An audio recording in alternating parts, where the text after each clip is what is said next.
4 tahun mencari Harun Masiku, KPK baru menemukan mobil Harun Masiku yang terparkir bertahun-tahun. KPK serius buronan dalam mengejar Harun Masiku. Kita bahas bersama mantan pimpinan KPK Saud Situmorang. Pak Saud, selamat sore. Halo, selamat sore.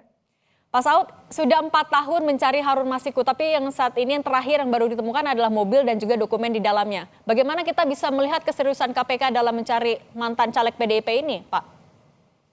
Itu mobil yang mana ya? Kalau mobil yang Camry itu kan tahun 2020 ditemukannya. Saya nggak ngerti ada mobil baru lagi nggak? Ini juga mobil yang ditemukan di apartemen sih, Pak. Informasinya baru beberapa bulan lalu ditemukan. Ditemukannya di apartemen maksudnya? Ya, ditemukan di apartemen sudah terparkir 2 tahun kurang lebih. Enggak, itu tahun 2020 sudah ada foto-fotonya itu bahwa itu mobil di situ B berapa gitu angka 31 belakangnya. Itu mobil udah lama sebenarnya. Jadi saya nggak ngerti ini sebenarnya apa temuan barunya apa gitu. Ada mobil lain lagi nggak? Plat-platnya nomor berapa coba? Itu kan tahun 2020 udah ditemukan waktu peristiwa itu terjadi gitu.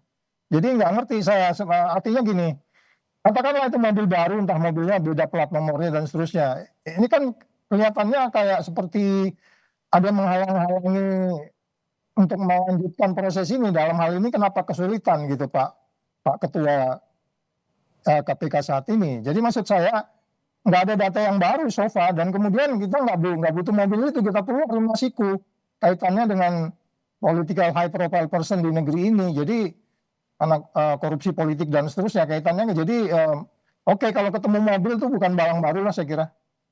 Kalau gitu kenapa progresnya bisa lama sekali, Pak Saud? Apa yang Anda lihat? Apakah memang ada apakah ada obstruction of justice atau apa yang menjadi kendala?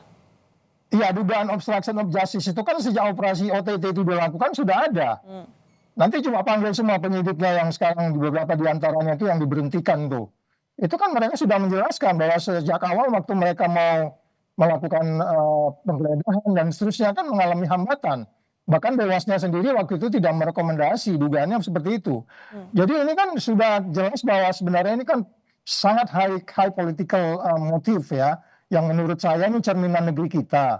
Dan ini saya pikir agak sulit untuk kemudian terjadi perubahan ke depan kalau kemudian koalisi-koalisi politik juga mewarnai ini semua. Jadi maksud saya, masyarakat, media, jangan berharap cepat kasus ini diungkap dengan baik, kalau kemudian cara kita berpolitik, cara kita penegakan hukum dan seterusnya masih seperti gaya transaksional seperti sekarang.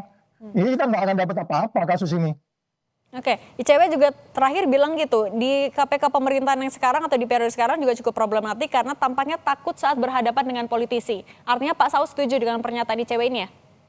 Enggak juga, ini kan sudah mulai koalisinya mulai dibentuk-bentuk juga, udah mau join. Dari gain politik itu kan bisa berubah setiap saat dengan sejumlah justifikasi. Akhirnya tawar-menawar, ya sampai kiamat nggak akan ketemu tuh. Jadi artinya gini, ini kan sekarang yang terjadi di negeri ini, cara kita memberantas korupsi, nilai di kepala kita masing-masing berbeda. Iya kan? Selama nilai itu yang kita sebut sebagai hukum menjadi pasti, hukum menjadi adil, hukum menjadi bermanfaat, tidak kita gunakan dengan baik, ya belum lagi kalau kita bicara nilai di KPK yang bergeser, ya pemerintahan apapun ketika koalisi cara kita berpolitik yang parietis demokrasi menilai kita dapat angka 25, bayangin dari 100 kita dapat 25, cara berpolitik kita masih cara 25 seperti cara memimpin koalisi, cara memutuskan di parlemen, cara membuat undang-undang, masih di angka 25, jadi kita jangan mengharap banyak lah terhadap situasi yang hukum harus adil itu. Artinya bisakah kita masyarakat berharap KPK bisa menangkap Harun Masiku dalam waktu singkat? Saya pikir tidak. Kalau memang mereka punya motif seperti yang kita perkirakan hari ini. Tapi kalau analisis kita terjadi perubahan yang sangat besar, ya ada keinginan yang sangat besar, dan kemudian kita paham betul bahwa di dalam itu bukti-buktinya cukup, dan di mana dia berada, setelah kapan dilakukan penindakan, itu bisa dilakukan. Tapi kan per hari ini kita menilai bahwa high profile motif ini masih mengelingkupi KPK itu sendiri. Ya apalagi kalau kita katakan nanti udah mulai memilih pemimpin baru, sudah mulai main politik-politik juga ya kan, sudah kita membayangkan siapa pimpinannya. Jadi agak sulit kita mengharap itu dalam jangka dekat atau 2-3 bulan ke depan ada penindakan yang cukup tegas terhadap Harun Masiku dan berapa orang yang terkait di belakangnya yang terkait dengan partai politik. Gitu Mbak.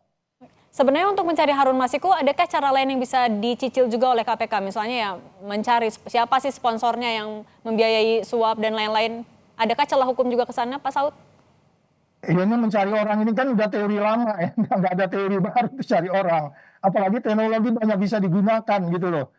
Dengan teknologi bisa kita percepat, tapi kan seolah-olah kita nggak punya teknologi, seolah-olah kita lupa catatan. Coba aja mobil itu kalau benar mobil Camry itu tahun 2020 udah ditemukan mobil itu.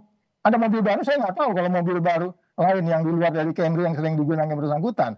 Jadi maksud saya teknologi yang kita gunakan itu ada tapi tidak digunakan karena kemudian di kepala kita itu untuk menegakkan hukum dengan pasti itu tidak dilakukan dengan benar dan adil, sehingga kemudian yang muncul itu adalah tawar-menawar politik. Ya kan kita tahu juga kemarin ketika mulai pilpres, pileg, mau diusut-usut, Hasto dipanggil-panggil lagi ya kan. Kalau benar ya buktiin aja, Hastonya segera tahan aja sekarang, gak usah ditahan-tahan lama-lama gitu. Supaya dia nggak keliaran juga sehingga kemudian barang buktinya bisa hilang. Jadi jangan tanggung-tanggung gitu. Ini kan sudah suatu bukti.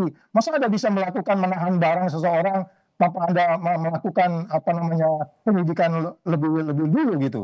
Jadi ini saya katakan ini gambaran carut marut. Jadi kronologis cara kita menggambarkan petanya, cara kemudian melihat kronologisnya kelihatan mencarut marut sekali KPK itu.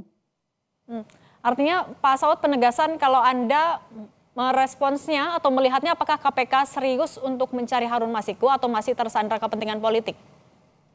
Ada beberapa fungsionaris di dalam sekarang itu di level pimpinan sangat serius. Tapi kemudian kan dia tidak mampu karena ada kolektif kolegial di sana kan. Ya kita paham siapa di antara yang kita sebut. Mereka murni datang kemudian ada katakanlah nilai-nilai yang berubah di kepalanya untuk kemudian mendorong Indonesia lebih baik dalam pemberantasan korupsi. Tapi kan dia nggak bisa berdiri sendiri. Putusan harus dilakukan kolektif kolegial.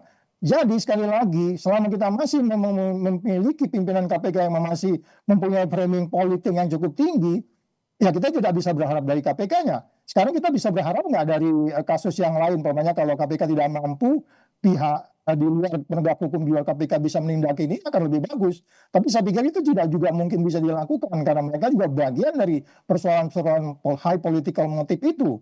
Jadi sekali lagi sebenarnya yang diharapkan kan KPK. Panggil penyidiknya, kumpul, dudukan, pimpinan berangkat bicara, kita mulai dari awal dan lakukan penindakan dari sekarang. Jadi kalau kita lihat posisinya dia di mana, ya nggak bisa juga kita putuskan hari ini. Tapi pertanyaan kita, 4 tahun ini kemana? Kan gitu pertanyaannya. Kenapa 4 tahun ini gitu? Apa tidur atau nggak dilakukan surveillance, take out, elicitation dan seterusnya, kan banyak teknik yang sudah dikuasai di KPK. Seolah-olah orang baru mereka penyidik di dalam itu. Kan begitu. Oke, kita tunggu langkah terdekat KPK untuk menangkap Harun Masiku. Pak Saud, terima kasih sudah berbagi untuk Kompas Petang. Sehat selalu Pak Saud.